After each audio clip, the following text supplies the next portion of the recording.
BCom first year के प्यारे बच्चों, स्वागत है आप सभी का हमारे चैनल इंडियस OFT में, जिसका फुल फॉर्म है ऑनलाइन फ्री टीच।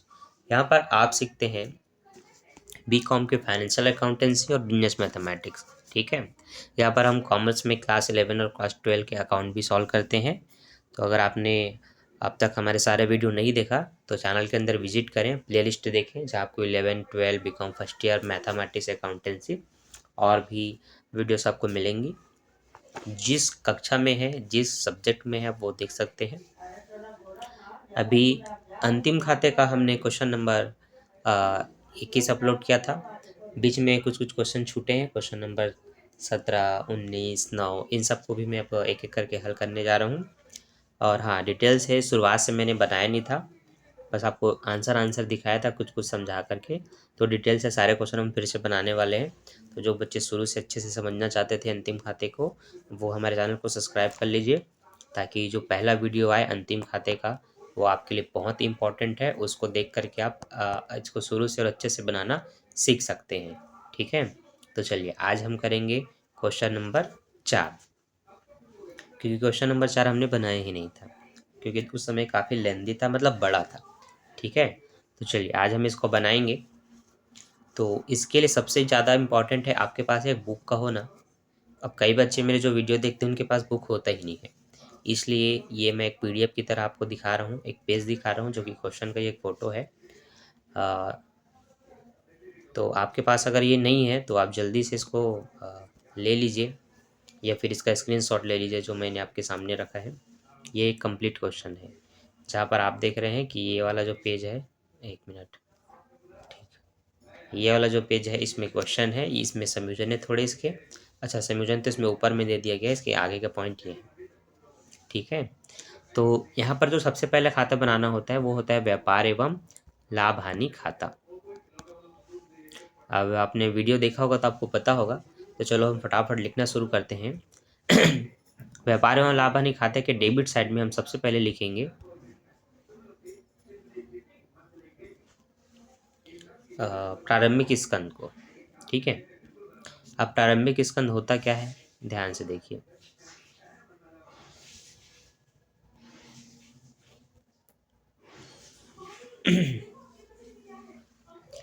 प्रारंभिक स्कंद वह होता है जो किसी साल के शुरुआत में बचा हुआ स्टॉक होता है, माल होता है, जो कि कितना है 21,725 से आप देख रहे हैं।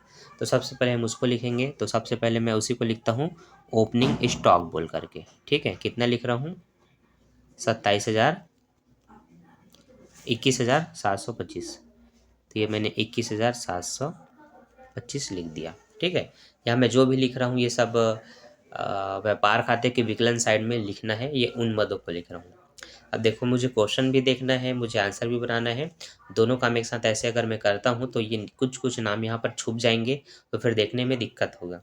इसलिए मैं क्या कर रहा हूँ, सिर्फ आपको बताते जा रहा हूँ। तो अगर आप बुक निकाल के बैठे होंगे ना तो आप नोट कर सकते हैं। ठीक है, तो इससे क्या होगा, आप पूरा बना भी लेंगे और आपको समझ भी आएगा। लेकिन सिर्फ देखने वाले हो वो शायद आपको पूरा समझ में ना आए। तो कॉपी निकाल करके बैठो और पुस्तक भी और मेरे साथ साथ बनाओ।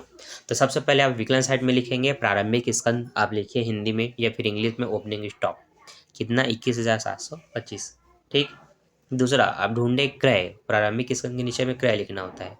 क्रय कितना है 83,290। ठीक है, इस 83,290 को आप विवरण के अंदर ही लिखे इस तरह से। अब इसमें से वापसी घटाना होता है, तो देखिए वापसी कितना है, विक्रय वापसी क्रय वापसी दोनों को ध्यान से देखिए, लिखा होगा क्रय वापसी। अगर यहाँ आपको नहीं दिख रहा होगा तो आप ऊपर देख सकते हैं। क्रय वापसी देखिए 3,172 रुपये है। तो यहाँ पर आप क्रय वापसी को माइनस करेंगे, 3,172 रुपये माइनस करने के बाद आपका ये 8, 9 में हासिल गए 8 हो गया, 8 में 7 जाएगा 1, 2 में 1 जाएगा 1, 3 में 3 गया 0 और ये 8 का 8, 80,118। ठीक है, चलो तो मैं यहाँ पर लिख देता हूँ 80,118। ये अमाउंट किसका है बच्चों, ये अमाउंट है हमारे क्रय का। ठीक है, परचेज का है। चलो दूसरा, अब जितने भी मजदूरी, ईंधन शक्ति, कोयला शक्ति ये जो भी दिया होगा उनको लिखेंगे। तो जस्ट नीचे में दिया है ईंधन शक्ति 542 का, तो आप लिखेंगे 542 ईंधन शक्ति। ठीक है, लिख लीजिए आप भी। इसके बाद कारखाने की रोशनी, तो कारखाने की लाइटनिंग में जो भी खर्च हुआ है वो भी लिखना रहता है। 392 रुपये का है, 392, ये भी लिख लिए। क्या बोल करके लिखना है? फैक्ट्री लाइटिंग इंग्लिश में, या कारखाने की रोशनी। ठीक है, इसके बाद निर्माण मजदूरी है ना, मजदूरी होता है मार्ग निर्माण संबंधी, वो लिखना ही है आपको। तो 9,915 लिखेंगे। अब मजदूरी में कई बार संयोजन होता है, तो आप ढूंढे इसमें संयोजन है क्या। तो संयोजन में लिखा हुआ है अदद मजदूरी 800 रुपये। कहाँ है ये? मजदूरी और वेतन दोनों के अदद हैं, एक का 800, दूसरे को 350 रुपये, तो 800 रुपये अदद है। तो अदद होता है तो आप उसको प्लस कर देंगे। तो 9,915 की मजदूरी है, 800 रुपये के अदद हैं। 10, 17, 7, हाँ सिलाई 1, 10,715। ठीक है, तो यहाँ पर आप लिख सकते हैं 10,715। ओके, आगे और क्या क्या है? क्रय पर भाड़ा 897। ठीक है, खरीदने पर तो आपको देना पड़ेगा, तो 897 है ना, ये आप लिखेंगे क्रय पर भाड़ा, कैरेज इनवर्ड। इसके बाद निर्माणक व्यय भी दिए है 2,600, उसको भी लिखेंगे 80, तो ये 2,680 है ना। तो समझ लो लाइन से सब कुछ लिखा जा रहा है जो ये पूरे व्यापार संबंधित है। प्रारंभिक रहतिया, क्रय, ईंधन शक्ति, रोशनी, मजदूरी, निर्माण, क्रय पर भाड़ा, निर्माणक व्यय। ठीक, विक्रय वापसी नहीं लिखना है। अच्छा, ये विक्रय में घटाना है। ठीक है, ठीक, यहाँ तक का लाइन से ये हो गया। चलो अब जो लिखेंगे वो समाकलन साइड का है। ठीक है, तो समाकलन साइड में हम यहाँ पर लिखते हैं बगल में विक्रय कितने का है। सबसे पहले ये देखो, तो विक्रय है 1,26,170 है ना। इसमें से विक्रय वापसी हमने देखा था कितना है, 7,422। 7 में 2 जाएगा 5, ये 5, 11 में 4 जाएगा, 7 4 11, और इसने एक दिया तो ये 5 हो गया, 5 में 15 में 7 घटाएंगे 8, 1 1 है ना। ये लगभग आया हमारा 1,18,755 है ना। तो चलो इसको लिख लेते हैं 1,18,755। ठीक, अब अंतिम स्कंद को ढूंढो। अंतिम स्कंद हमेशा नीचे में दिया रहता है।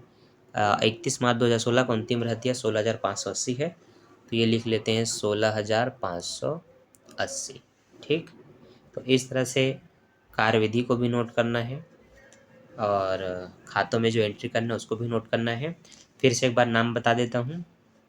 ये हमने प्रारंभिक स्कंद लिखा है जिसको ओपनिंग स्टॉक बोलते हैं, ये क्रय है, इसमें वापसी घटा करके लिखा गया है।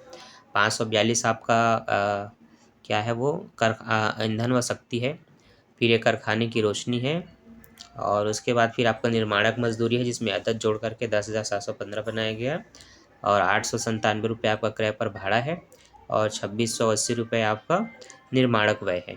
इस तरह से कारखाने से संबंधित मतलब व्यापार खाते से संबंधित जो खर्च है उसको हमने लिख लिया। यहाँ विक्रय है वापसी घटा करके, और ये आपका अंतिम स्कंद है। ठीक है, सबको लिख दिया गया है। अब हम बैलेंस करेंगे, तो ज़्यादा हमारा समाकलन पक्ष है 1,27,087, और इसमें से आप इसको जोड़ेंगे तो 1,87,755। और एक मिनट ना, मैंने गलत अमाउंट लिख दिया है, थोड़ी सी मिस्टेक है लिखने में यहाँ पर भी। ठीक, कलर इसका चेंज कर देता हूँ मैं। 1,1,8,755। ठीक, ओके, 1,1,8,755, 1,18,755।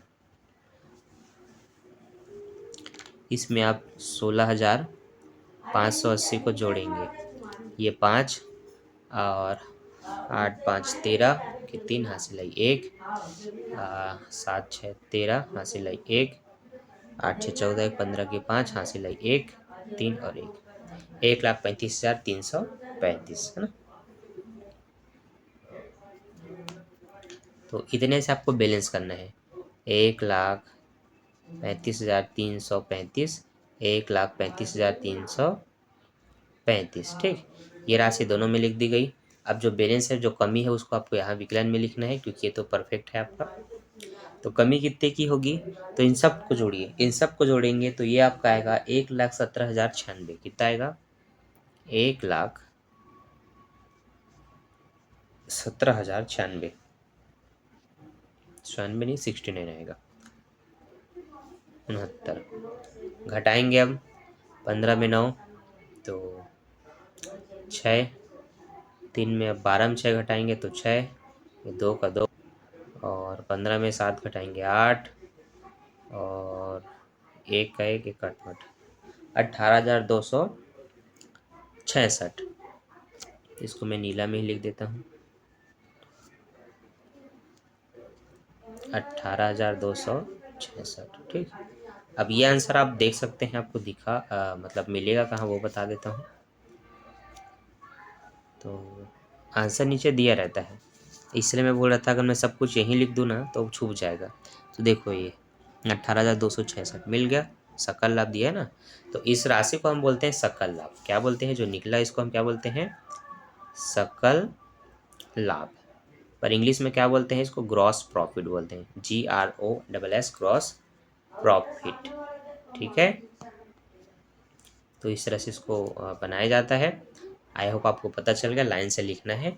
और आपको, आप बिल्कुल इस वीडियो पे नए हैं, आपने कुछ नहीं देखा, खाते का प्रारूप भी नहीं जानते, तो एक बार मुझे कमेंट कीजिए। जिस क्वेश्चन में मैंने आपको पूरा खाता प्रारूप बना करके दिखाया था, आप वो वीडियो को देख लीजिए, क्योंकि इसमें क्या है, 1 से लेकर 21 तक के क्वेश्चन दिए, सारे क्वेश्चन सेम है, पर हर क्वेश्चन में संयोजन थोड़ा अलग होता है, जिसके कारण सारे क्वेश्चन अलग हो जाते हैं, लेकिन काम वही है। सब में व्यापार खाता बनाना है, सब में प्रॉफिट एंड लॉस बनाना है, सब में चिट्ठा या बैलेंस शीट आपको बनाना है। तो काम तो वही है, पर आप ऐसे जितने क्वेश्चन करेंगे, 100 क्वेश्चन भी कर लेंगे ना, तब भी ये कम है। तो आप बस क्वेश्चन पे क्वेश्चन बनाइए, मैं तो बोलता हूँ उदाहरण को पूरा बनाते जाओ, ठीक। तो इस तरह से हमारा बन गया व्यापार एवं लाभ हानि खाता, व्यापार खाता।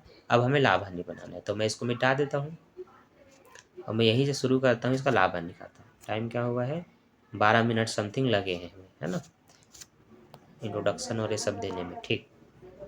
चलो अब लाभ हानि खाते का प्रारूप तैयार करते हैं, वो भी बिल्कुल सेम होगा, व्यापार एवं लाभ हानि खाता के नीचे ही वो स्टार्ट होगा। तो सबसे पहले हम क्या करेंगे, सकल लाभ जो 18,266 है, उसको हम सबसे पहले लिख देंगे, जो कि हमने लिख दिया, ठीक है। अब इसके बाद देखते हैं और क्या प्रॉफिट है, जिसको हम समाकलन में लिख सकते हैं, ठीक है, क्या क्या प्राप्त हुआ है। तो देखते हैं इसमें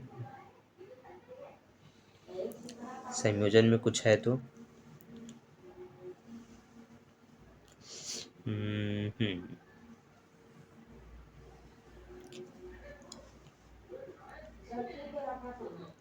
लेनदार में गत वर्ष के क्षतिपूर्ति के दावे के 60 रुपये शामिल हैं।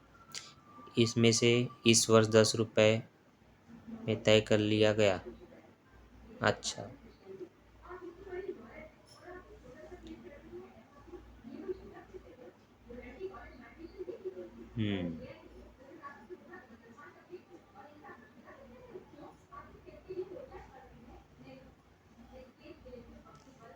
देखिए, लेनदार के दावे के 60 रुपये थे, पर तय कितने में किया गया, सिर्फ 10 रुपये में किया गया। इसका मतलब देना 10 रुपये है, तो 60 में आप 10 घटा दो, 50 रुपये नहीं देना पड़ेगा।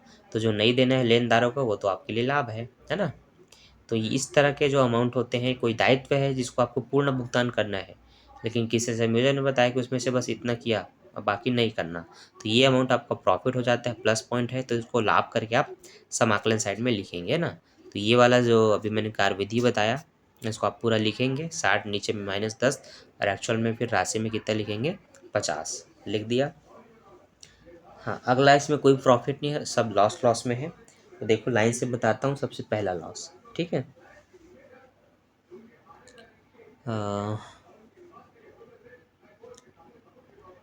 क्रय वापसी के बाद क्या है हमारा, विक्रय वापसी की बात है आपका कार्यालय का वेतन 3,745, ठीक है। अब इस 3,745 का जो वेतन है उसमें एक संयोजन है, पढ़ लेते हैं।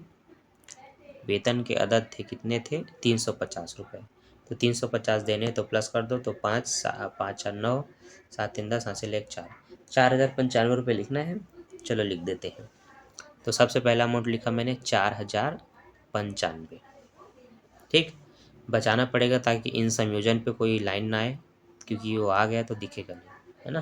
तो इसको आपको नोट करना है, जिसको मैं मिटा रहा हूँ। इसी तरह से आपको लिखना है अंदर विवरण में इतने का वेतन और इतना अदद रुपए प्लस करके अदद वेतन जोड़ करके फिर सीधा अंदर, ठीक है। ओके, तो मेरे साथ साथ करते जाओ। अगला पढ़ते हैं। अगला है यात्रा व्यय 925। यात्रा व्यय पे कोई संयोजन नहीं है, उसको सीधा लिख देंगे 925, ठीक। उसके बाद विक्रय पर भाड़ा 960, इसको भी एज इट इज लिख देंगे 960। इसके बाद किराया और कर 1765, है ना। किराया और कर में संयोजन होते हैं अधिकतर, देख लेते हैं। लिखा है मार्च के किराए के 150 रुपये अदद है, और पॉइंट नंबर 2, ठीक है। अदद है मतलब वो देना है तो देना है तो प्लस कर दो। तो यहाँ पर जो कर किराया और कर का 1765 है, उसमें 150 जोड़ दो, तो 5 6 5 11 हासिल है 1, 7 8 1 9 और एक ये 1915।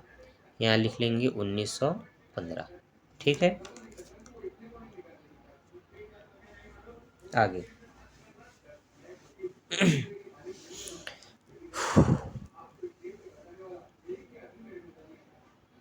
कार्यालय व्यय 2778, है ना।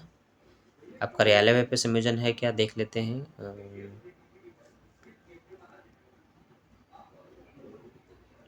नहीं, कुछ संयोजन नहीं मिल रहा है। इसका मतलब 2778 एज इट इज लिख दिए जाएंगे, ठीक। और देखते हैं कटौती 422 रुपये का। कटौती में नहीं, इसमें तो कुछ संयोजन होता नहीं, तो ये 422 रुपये ये भी एज इट इज लिख देंगे, ठीक है। इंग्लिश में आप डिस्काउंट लिखो, क्योंकि दोनों नाम यहाँ दिया हुआ है, हिंदी इंग्लिश दोनों, ठीक है। तो समझो और लिखते जाओ, ठीक है। सारे खर्चे फटाफट लिखते जाओ। इसके बाद बीमा, बीमा भी संयोजन होता है, पढ़ लेते हैं।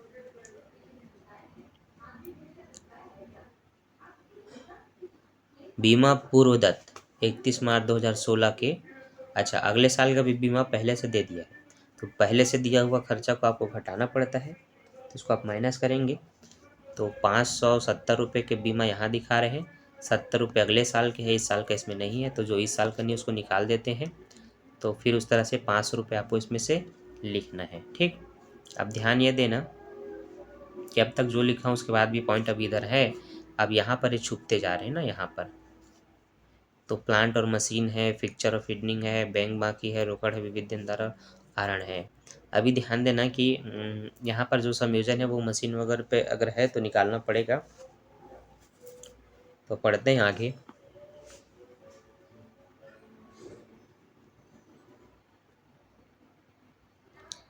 देनदारों पर छूट उठ है, हाँ।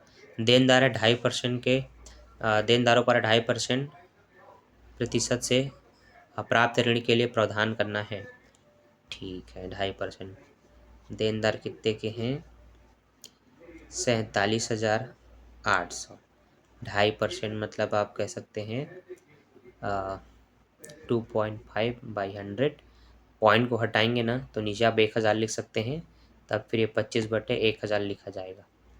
25 से कम 25, 25 चौक 100 और 1 जीरो, और ये 1 जीरो से 1 जीरो कटा, 4 एकम 4, 4 एकम 4, 5 6 7 3 बचा, 4 निया 36, 4 पंचे 20, कितना निकला? 195 निकला, ठीक है।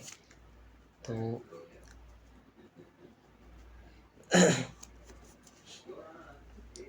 ये आपको 1195 लिखना पड़ेगा। तो ये मैं 1195 लिख देता हूँ। देनदारों पर छूट, कार्यविधि क्या रहेगी? आपको मेन लिखना है देनदार का अमाउंट, उस पर ही छूट नहीं, सीधा डूबत ऋण करके इसको लिख देंगे, ठीक है। डूबत ऋण आयोजन ये करके। हाँ, प्रोविजन फॉर बैड डेबिट आप इंग्लिश में लिख सकते हैं, ये हो गया। अब समोजन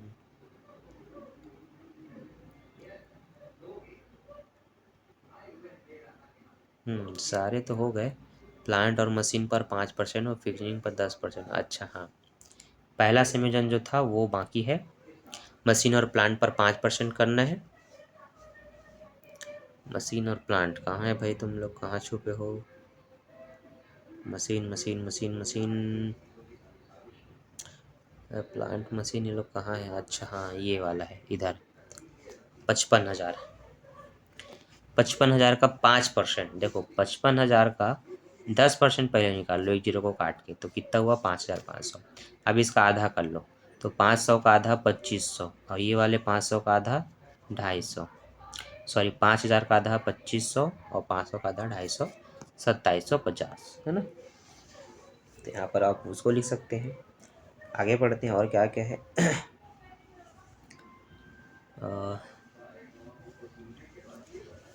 फिक्चर्स और फिटनिंग पर 10%, वो कितने का है? 1,720 के हैं, तो वो 172 रुपये लिखे जाएंगे, ठीक है। तो ये दो चीज़ों को आपको और लिखना पड़ेगा।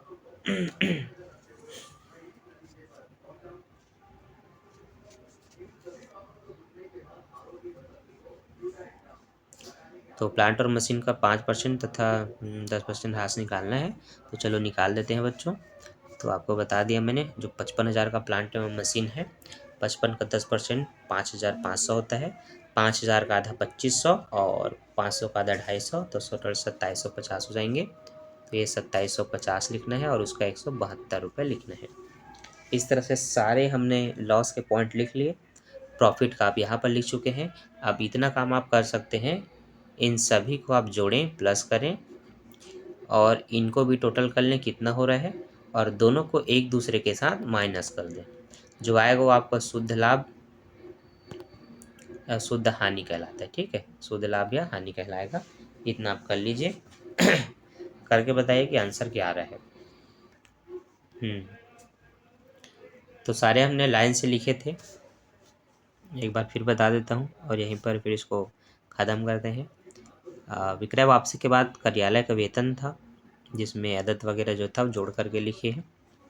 फिर 925 रुपये यात्रा व्यय एज इट इज़ लिख दिया गया है। 960 रुपये का विक्रय पर भाड़ा, वो भी एज इट इज़ लिख दिया गया है। किराया और कर में संयोजन थे, अदद वगैरह जोड़ करके लिख दिए गए। उसके बाद आपके कार्यालय व्यय एज इट इज़ है, ठीक। इसके बाद क्या था आपका? कटौती थी, बीमा था, बीमा में संयोजन होता है तो घटा करके लिखें, पूर्वता था तो 500 रुपये। और इसके बाद हमने देखा प्लांट और मशीन स्टेशन पर ह्रास निकालना था, वो हमने निकाल दिया। इस तरह से हमने लाइन से सारे खर्चों को लिख लिया है। आपका काम है कि इन खर्चों को ध्यान से देखना, समझना और स्पष्ट रूप से जो नाम है वो लिखना। साथ ही संयोजन की विवरण में आपको जोड़ना घटाना भी है, जिसमें कुछ घटा या बढ़ा है, ठीक है। समाकलन को भी जोड़ लेना है आपस में और एक दूसरे को घटाना है। इससे आपको शुद्ध लाभ शुद्ध हानि मिलेगा, जो कि लगभग 2,640 आना चाहिए, 4 रुपये आना चाहिए, ठीक है। अब यहाँ से बनेगा आपका चिट्ठा, ठीक है। चिट्ठा का बहुत सिंपल कॉन्सेप्ट है, दायित्व राशि संपत्ति राशि, ठीक है। तो चलो मैं बताता हूँ क्या दायित्व है क्या संपत्ति है। तो जितने अदद हैं वो सब आपके दायित्व हैं। तो मैं एक हेडिंग डालता हूँ अदद, लेकिन यहाँ पर मैं लाइन से बता देता हूँ, ठीक है। मजदूरी का अदद था 800, ठीक। वेतन का अदद था 350। किराए का अदद था 150, ठीक। सारे अदद लिख लिया। अब लिखते हैं लेनदार, 22,680। ये लेनदार आपको पहले से दिया जाता है प्रश्न में, क्योंकि समाकलन साइड आप देखेंगे तो ये आप देख सकते हैं 22,680। यहाँ पर जो छूट था कि 50 रुपये नहीं देने, आपको प्रॉफिट है, तो इसमें से आप 50 घटा करके लिखेंगे। तो समझ लेते हैं कि ये जो आपको 680 दिख रहा है ना, इसमें से 50 घटा दो तो 30 रुपये का बस लेन देन होना है। ठीक है। अगला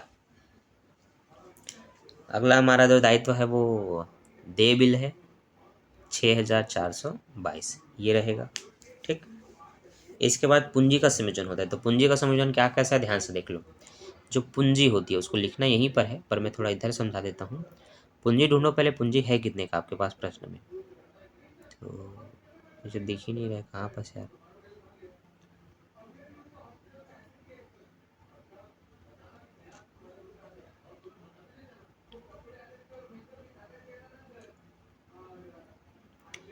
है प्रश्न में पूंजी, अच्छा छूट गया है। ठीक, मुन्ना लाल की पूंजी 93,230। तो 93,230 रुपये लिखा हमने। ठीक है, ये पूंजी है। शुद्ध लाभ को इसमें जोड़ना होता है, क्योंकि हर बार एक बच्चे नए होते हैं देखने वाले, इसलिए मैं डिटेल से बताता हूँ तो बाकी बच्चे थोड़ा बोर ना होए, इसलिए बोलता हूँ साथ में बनाते रहो, बोर होगे ही नहीं, है ना। तो शुद्ध लाभ को जोड़ना है जो कि है 2,604। ठीक, ये हुआ 4, ये हुआ 3, और ये हुआ आपका 8, 5, 9, है ना, 95,834। आहरण है प्रश्न में, इसको घटाना है जो कि 6,820 का है। तो आहरण को, अरे यार इसको मिटाना पड़ेगा।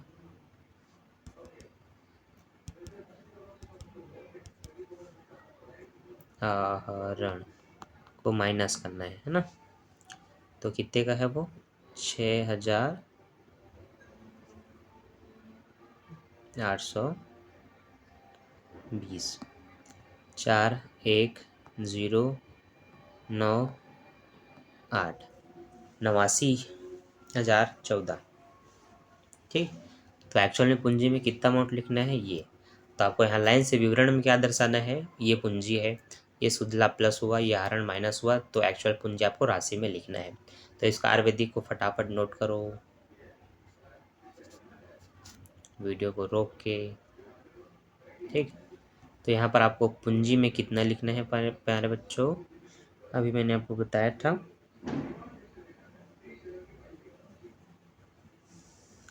89,014। ठीक, बस इतना ही था। अब हम संपत्ति को देखते हैं। तो संपत्ति में जो प्रीपेड था पूर्वदत्त, है ना, अगले साल का, वो आप पहले लिख लेते हैं। तो पूर्वदत्त आपका 170 रुपये था, है ना, बीमे का। अब जो प्लांट और मशीन थे 55,000 के, इसमें आपको 2,750 रुपये घटाना है। घटाने के बाद जो आएगा उसको आपको लिखना है 52,250। ठीक, घटा लेंगे, देख लेंगे क्या रहा है। फिर ये जो फिक्सरिंग थी FF, ये इसका अमाउंट था आपका 1,720। इसमें 172 घटाएंगे,